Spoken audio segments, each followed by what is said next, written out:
ভাই মুখের দিকে তাকিয়ে আছেন কেন? এই যে দেখতেছি আপনি খাইতেছেন, আসলে শহরের মানুষ গ্রামে আসলে তো এই আমাদের অরিজিনাল গুড় এবং পাটালি পায়। ভাই সেই শুধু ঢাকা থেকে আসছি, খাঁটি অরিজিনাল খেজুরের গুড় দিয়ে পিঠা খাইতে যে কি স্বাদ সেটা বোঝার জন্য। ঢাকা শহরে তো আর এরকম অরিজিনাল খাঁটি গুড় পাওয়া যায় না, কিন্তু পিঠা পাওয়া যায়, গুড় তো আর পাওয়া যায় না।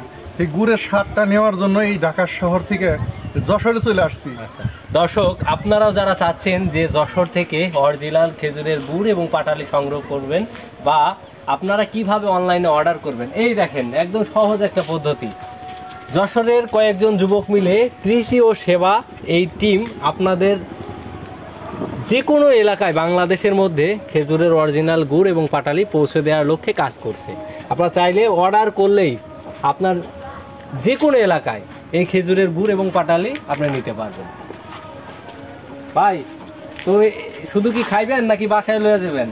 ভাই ও বিষয় বাসায় নিয়ে যাবো।